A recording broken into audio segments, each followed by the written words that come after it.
समाज के भाग को आप देखें, गुस्सा है। लाखों परिवारों घर में सामे चालीने गैसना कनेक्शन आपीने हमारी माताओं बहनों की जिंदगी बचावવાનું काम हमें કર્યું છે। चुनावी भाषणों में सूरत की समृद्धि का जिक्र हो रहा है तो विपक्ष जीएसटी के नाम पर सवार होकर समृद्धि के दावों में सेंध लगाने की कोशिशों में जुटा है। लेकिन इस बारे में सूरत के बाशिंदे क्या सोचते हैं, ये समझने निकली न्यूज नेशन की टीम। दुनिया के सबसे बड़े डायमंड हब में जीएसटी का कितना असर हुआ? कपड़े के कारोबार के गढ़ सूरत में नोटबंदी से क्या बदला? क्या सूरत के विकास पर जीएसटी और नोटबंदी भारी पड़ी या इसे यहां के लोग बेहतर कदम मानते हैं? चुनाव की इस दांडी यात्रा में इसकी पड़ताल भी करेंगे। महात्मा गांधी के साबरमती आश्रम से शुरू हुई न्यूज नेशन की दांडी यात्रा गुजरात के डायमंड हब सूरत में है। अंगूठी में चमकता हो या फिर गले में दमकता हो, बात हीरे की होती है तो इस शहर से रिश्ता जुड़ता है। देश में कहीं भी कोई कपड़ा पहनता है तो फिर इस शहर का नाम चलता है। यदि यूरोपियंस की बात करते हैं जिन्होंने इस देश में एक के बाद एक हमले किए, तो इस शहर की समृद्धि उनको यहाँ तक खींच के लाती है। चलिए फिर चुनाव की दांडी यात्रा में इस बार सूरत की यात्रा। सूरत से चुनाव की दांडी यात्रा की पहली कड़ी में हमने सूरत के इतिहास के सफों से आपको रूबरू कराया था, जिसमें ताप्ती नदी के किनारे बसे एक शहर की समृद्धि तक पहुंचने की कहानी मिलती है। सूरत में समृद्धि की बड़ी वजह है यहाँ की डायमंड इंडस्ट्री। हीरा हमेशा से दुनिया के बेशकीमती रत्नों में शुमार किया जाता है। यह हीरा कभी किसी की अंगूठी और हार में समाकर शोभा बढ़ाता है तो कभी कोहिनूर की शक्ल में देश की शान बन जाता है। ऐसे ही हीरो को तराशने का काम होता है इस नगरी में। खान से जो हीरा निकलता है वो अलग अलग आकार का होता है। इनको आभूषणों में इस्तेमाल करने लायक बनाया जाता है। दुनिया के कीमती सपनों को यहाँ आकार दिया जाता है।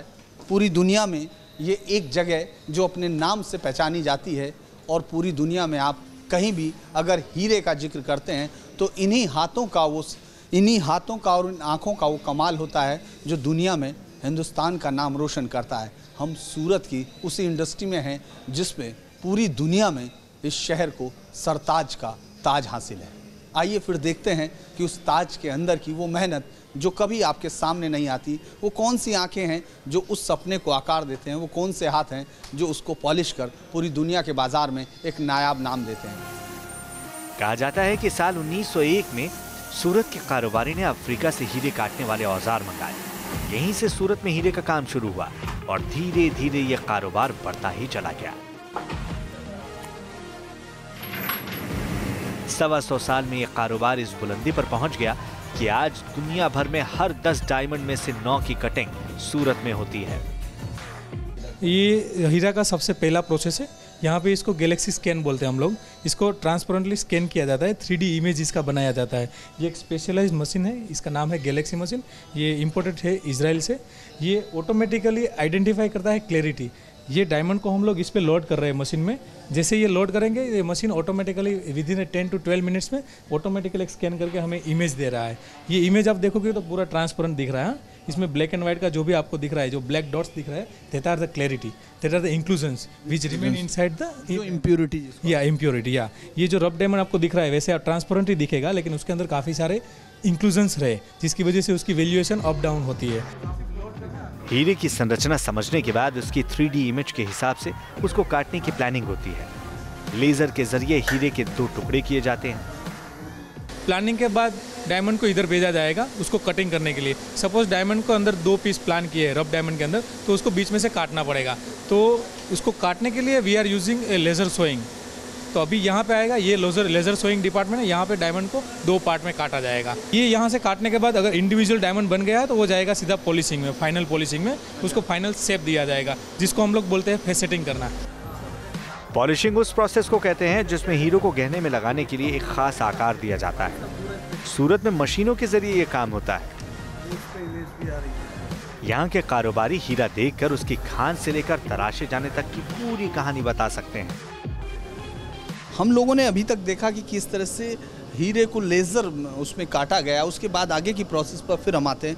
अब हम संदीप जी किस प्रोसेस में हैं? अभी हम लोग फाइनल पॉलिशिंग की प्रोसेस में है, जहाँ पे डायमंड को फाइनल टच दिया जाता है, फाइनल फेसेट दिया जाता है और जिस हिसाब से उसने प्लान किया है, जैसा शेप मांगा है उस हिसाब से उसको बनाया जाएगा। ये जो आप देख रहे हो सब लोग पॉलिशिंग कर रहे हैं, उसको हर एक आदमी को सिंगल डायमंड दिया गया, उस पर वो लोग वर्कआउट कर रहे हैं। कट वहाँ हो चुका, जो उसका जो शेप देना है वो हो चुका है। शेप नहीं दिया उनको, सिर्फ इंडिविजुअल कर दिया, लेसर सोइंग करके उसको इंडिविजुअल बनाया। जो एक बंच था 2-3 पीस साथ में थे उसको इंडिविजुअल कर दिया। अभी इंडिविजुअल डायमंड यहाँ पे आया है और उनको मालूम है कि क्या प्लान हुआ है, उस हिसाब से उसको कटिंग कर रही है लोग। इसी तरह इसको बोलते हैं कटिंग एंड पॉलिशिंग। कटिंग मतलब उसको कटिंग करके एक शेप दिया जाता है, बाद में पॉलिशिंग मतलब उसके ऊपर फेसेट्स दिए जाते हैं। जैसे राउंड है, ओवल है, प्रिंसेस है, हर एक शेप का अलग अलग एक फेसेटिंग स्टाइल होता है, तो उस हिसाब से वो लोग स्टाइल के हिसाब से उसको फेसेट दिया जाता है। कितने आप बता रहे थे, कितने हीरे के कितने हिस्से आप बता रहे थे गर्डल?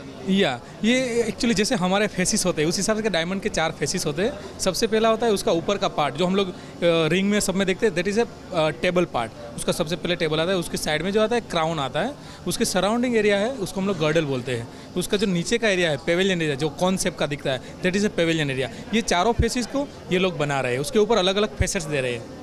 और इसके बाद फिर हम फाइनल फेज में जहाँ ऊपर हम लोग जाएंगे अभी फाइनल, मतलब ये जो भी पीस यहाँ पे रेडी होगा वो मैनेजर के पास जाएगा, मैनेजर उसको एकदम फाइनल करने के बाद जाएगा सीधा ग्रेडिंग डिपार्टमेंट में, जहाँ पे उसको इंटरनल ग्रेड दिया जाएगा कि ये किस ग्रेड का है, कलर, प्योरिटी, उसकी वैल्यू, फिर वो मार्केट या बाद में वो मार्केट में जाएगा। सूरत में हीरे के करीब 2500 कारोबारी हैं। भारत में कुल निर्यात में से सूरत के डायमंड्स की हिस्सेदारी करीब 80% है।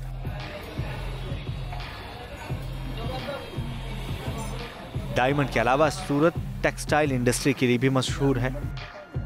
सूरत के कपड़े न सिर्फ भारत बल्कि विदेश में भी निर्यात किए जाते हैं। हालांकि हाल के दिनों में जीएसटी ने कारोबारियों का धंधा थोड़ा मंदा जरूर कर दिया है।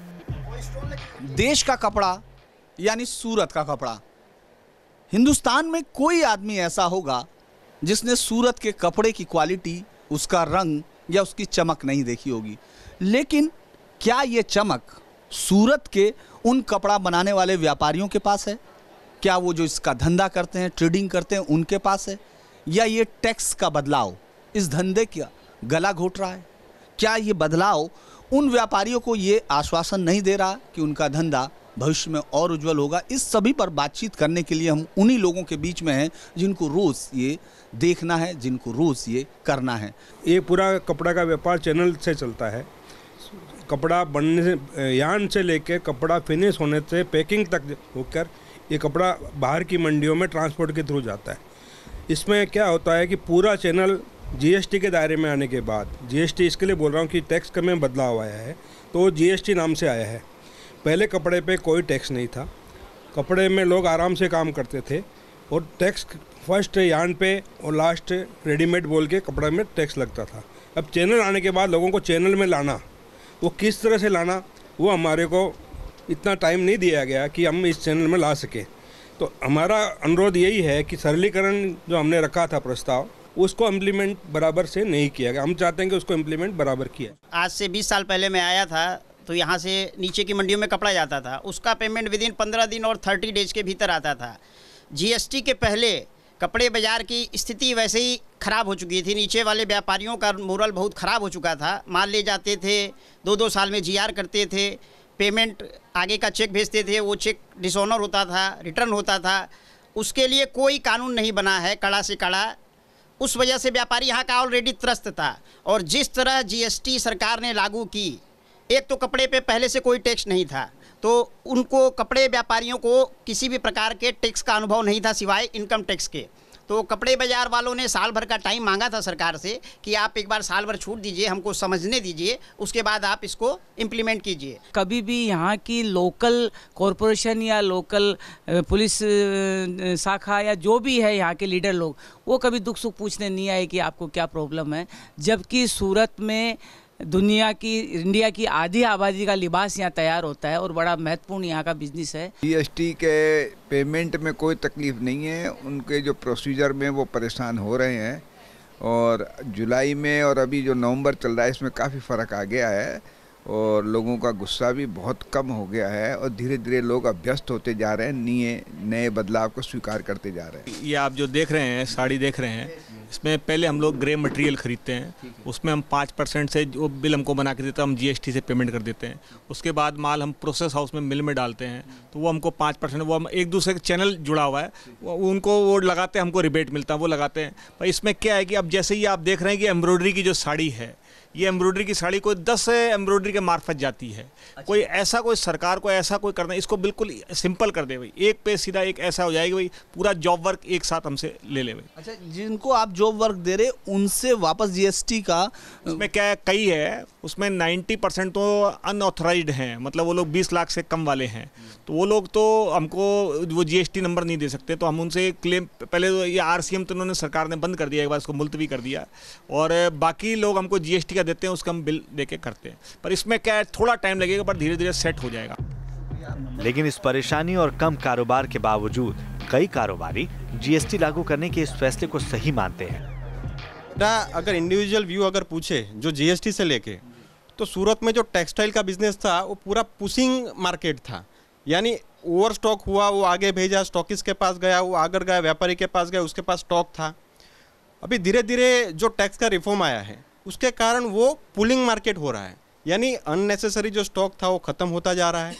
और ये जो है लग्जरियस आइटम तो है नहीं, कपड़ा जो है, अगर वो एंड यूज़र की बात करें, जैसे हम फील करें, हमारा घर है तो कपड़ा चाहिए वो चाहिए। GST से कपड़े की जो डिमांड है उसके अंदर कोई फ़र्क पड़ने वाला नहीं है। GST इस धंधे को बढ़ाएगा, सूरत का नाम और बढ़ेगा, या सूरत पे अभी संकट? नहीं, एकदम बढ़ेगा, सूरत का नाम बढ़ेगा, क्योंकि पहले 2 नंबर का था, अनअकाउंटेड था, तो कुछ ही लोगों के पास रहता था और कुछ के पास नहीं रहता था। अभी सब अगर स्ट्रीमलाइन हो जाएगा, सब टैक्स में आ जाएंगे, तो उससे बिजनेस बहुत ग्रोथ करेगा। सूरत में करोड़ों को कारोबार है, शहर की बेहतर सड़कें, मॉल, ऊंची बिल्डिंग, टावर्स समृद्धि का इश्तिहार करती दिखती हैं, लेकिन इसी शहर के सरकारी अस्पताल की तस्वीरें इससे मेल नहीं खाती। शिक्षा, सड़क और स्वास्थ्य, यही 3 मुद्दे हैं जिन पर आप अक्सर किसी भी सरकार को तोलते हैं, देखते हैं कि वो सरकार किस तरह पहुंच रही है, और ये भी वो तमाम जिसको सरकार सुविधाएं प्रदान करे वो, ये नहीं कि जो प्राइवेट चमकते हुए साइन बोर्ड हैं, लंबे खूबसूरत से हॉस्पिटल हैं, वो सब मायने नहीं है। मायने हैं कि किस तरह से उस पूरे इलाके में जहां सरकारी अस्पतालों में लोग पहुंचते हैं वहां क्या हाल हो। अगर हम यहाँ इस वक्त 1:30 बजा है और चूंकि OPD खत्म हो गई है, लेकिन उसके बावजूद आपको ये भीड़ ये दवाइयों की खिड़कियों पर है, और ये वो लोग हैं जो बाज़ार में महंगी जो हॉस्पिटल्स हैं उसमें इलाज नहीं करा सकते और महंगी दवाइयाँ नहीं ले सकते। कितनी देर से खड़े हो? 1.5 घंटा हो गया। 1.5 घंटा हो गया? हाँ, मतलब 2 घंटे से यहाँ खड़े हैं, और अभी हमारी लड़की वहाँ से नंबर आया, बोलते सब दवाई बाहर की है। सारी दवाइयाँ बाहर की? सारी दवाइयाँ बाहर की हैं। इसमें से एक भी दवाई नहीं है? नहीं दी। यहाँ का हाल तो बहुत ही बेकार हाल है। मैं बरसों से इन गरीब दर्दी के लिए लड़ता हूँ, आंदोलन किया, धरना किया, लेकिन आज का क्या हाल है? दवाइयाँ आज दवाइयाँ तो बहुत दिन का बंद है। दवा की लिस्ट मेरे पास है, ये देखिए दवा की लिस्टों के साथ ये हैं, और इसमें से ये लाइफ सेविंग कुछ इसमें से ड्रग्स हैं, जैसे थायरॉक्सिन है, ये कॉमन ड्रग्स है, ये आपने ये 10 दिन से नहीं है यहाँ।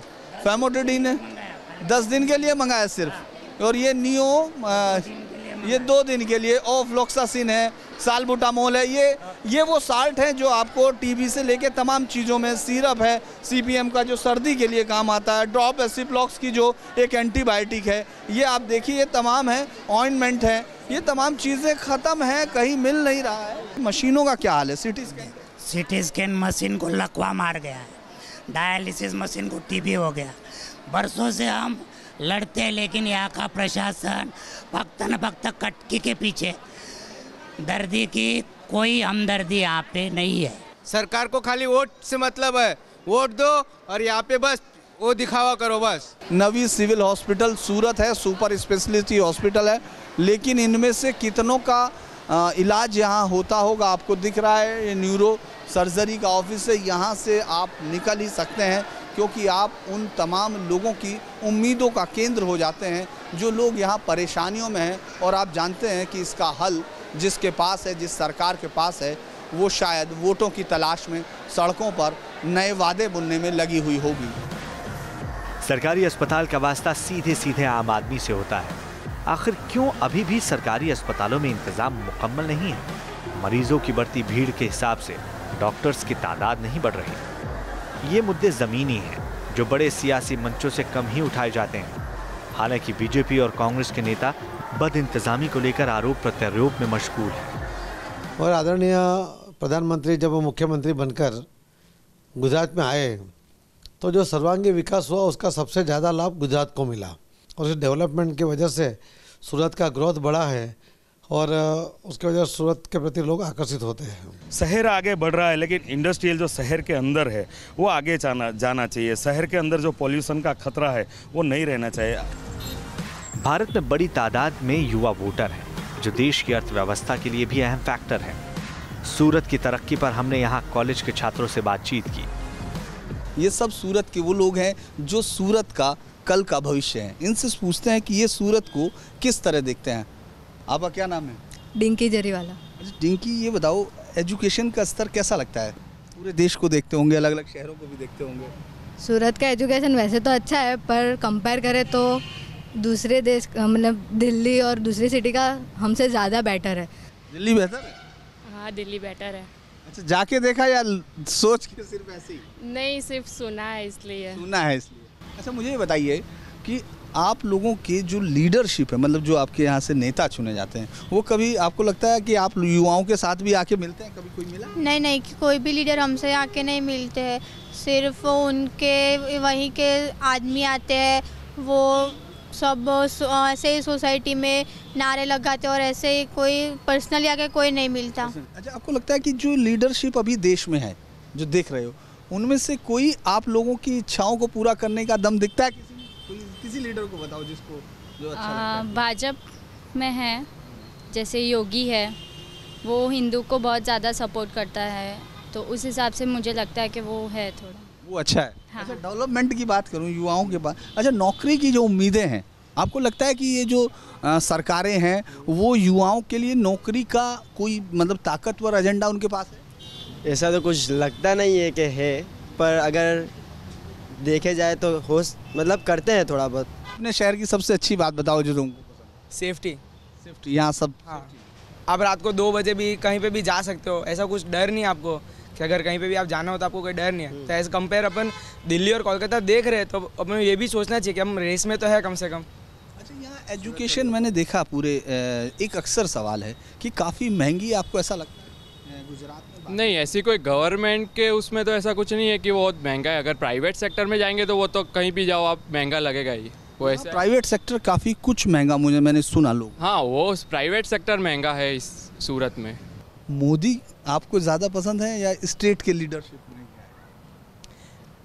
मोदी मतलब आप ये मानते हैं स्टार मोदी है? स्टार ऐसा तो कुछ नहीं, पर अब देखें कि जो ओवरऑल इंडिया के कंपेयर में गुजरात का जो डेवलपमेंट हुआ है तो वो बहुत ही ज़्यादा हुआ है। जो यहाँ पे अब एयरपोर्ट भी आ गया तो वो भी अब मतलब शॉर्ट पीरियड में इंटरनेशनल होने वाला है, तो उस हिसाब से अपन जब डेवलपमेंट की बात करते हैं तो गुजरात में हुआ है। स्टार ऐसा तो कुछ एकदम पर्सनल नहीं है, पर अगर डेवलपमेंट की बात हो तो मोदी जी। आप तमाम लोगों की हैं पसंद? हाँ, मोदी। पूरे मोदी। देखिए, मैंने कुछ नहीं कहा है, और इस पूरे बातचीत में मेरी तरफ से वो तमाम सवाल थे जो इन बच्चों से पूछने थे, लेकिन ये सूरत का कल है। ये जो बता रहा है वो आपने सुना, और मैं इसमें कुछ नहीं जोड़ रहा हूँ। एक तरफ विकास की चमक तो दूसरी तरफ बयानों का शोर। गुजरात का संग्राम अपने चरम पर है। मंदिर मंदिर दिग्गज मत्था टेक रहे हैं और मांग रहे हैं जीत की दुआ। गांधी के सूबे में अब फैसला इस दौड़ में आखिरी पायदान पर खड़े आम आदमी को करना है। सूरत की चुनाव की डांडी यात्रा से हम आगे की तरफ बढ़ते हैं, महात्मा गांधी की डांडी यात्रा के आखिरी पड़ाव की ओर, यानी नवसारी की ओर। तो ये थी सूरत की चुनाव की डांडी यात्रा। चलिए फिर नवसारी की ओर। वीडियो जर्नलिस्ट मनोज के साथ धीरेन्द्र पुंडीर, न्यूज नेशन, सूरत।